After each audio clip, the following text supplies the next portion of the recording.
V dnešnom videu si ukážeme všetky okná a funkcionality týkajúce sa manažmentu stavieb. Vytvorenie záznamu stavby sme si už ukázali v minulom videu, takže teraz sa už môžeme presunúť na ukázanie jednotlivých funkcionalít. Funkcionalita, ktorá nám slúži na ukladanie informácií o jednotlivých pracovných dňoch, je stavebný denník. Prejdeme do stavebného denníku. Hore máme tlačidlo Pridať deň. Tu si následne môžeme vybrať jednotlivé parametre záznamu, ako je napríklad dátum, typ práce, počasie a takisto informácia ako je počet pracovníkov a použité stroje.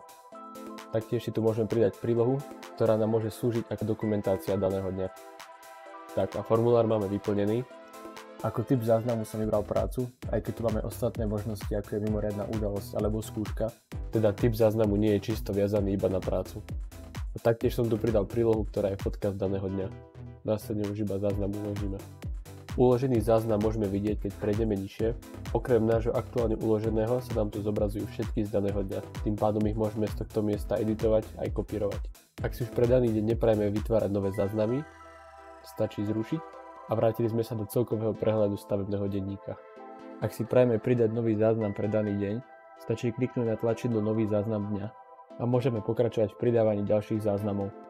Ak by sme však chceli pridávať záznamy pre iný deň, znova stačí dať Pridať deň a môžeme si vybrať iný dátum. Ako môžeme vidieť, v prehľadovej tabuľke sa jednotlivé záznamy zoskupujú po dňoch. Teda ak si chceme pozrieť konkrétny záznam z niektorého z dní, musíme prejsť na detail a tu si následne môžeme jednotlivé záznamy pozrieť. V prípade, že si chceme pozrieť prílohu niektorého zo záznamov, stačí dať Editovať a v ponuke si môžete danú prílohu stiahnuť. Teraz si ukážeme funkcionality okna Dochádzka. Do okna sa dostaneme pomocou tlačidla Dochádzka, kde sa nám zobrazia všetky záznamy dochádzky viazané na danú stavbu. Ako môžeme vidieť, aktuálne tu nie je vytvorený žiaden záznam, teda ho môžeme vytvoriť pomocou tlačidla Pridať, pričom záznam dochádzky sa skladá z dátumu od do a zoznamu pracovníkov.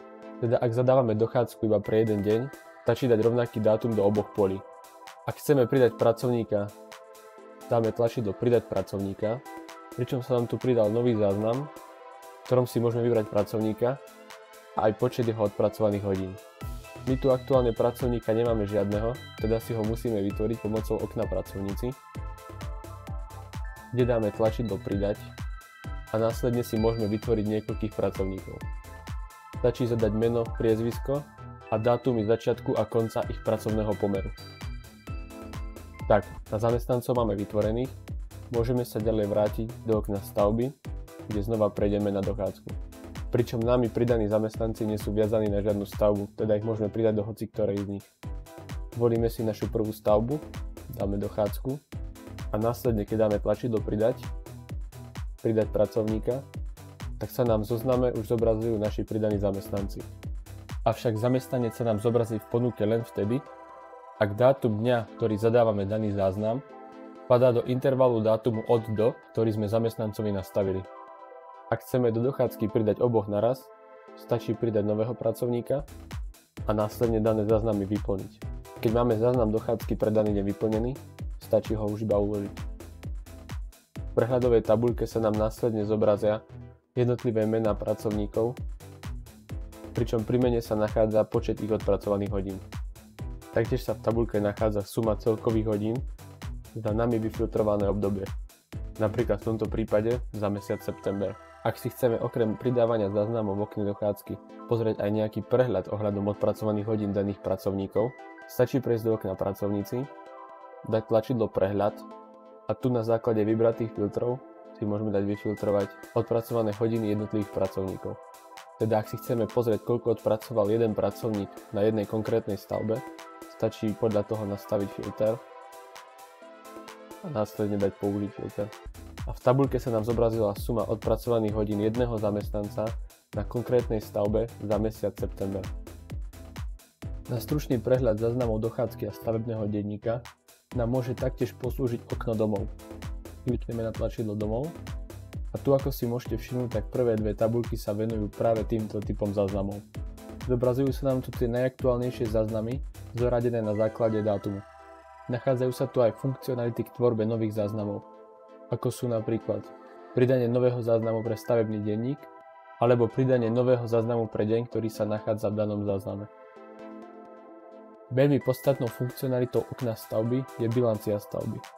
Do okna sa dostaneme pomocou tlačidla bilancia stavby, kde hneď po otvorení sa nám zobrazí graf s priebehmi finančného stavu našej stavby. Tlačidla na vrchu grafu slúžia k vypínaniu a zapínaniu jednotlivých kriviek, kde si napríklad môžeme vypnúť zobrazenie výdajov, tým pádom budeme vidieť iba výdaje na overenie. Alebo naopak, ak chceme vidieť iba výdaje, tak vypneme zobrazenie výdajov na overenie.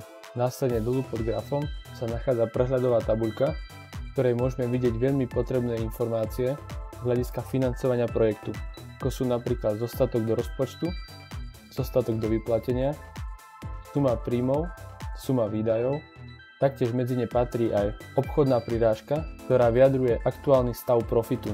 Následne podrobnejšie sa budeme tomuto oknu venovať vo videu o financiách.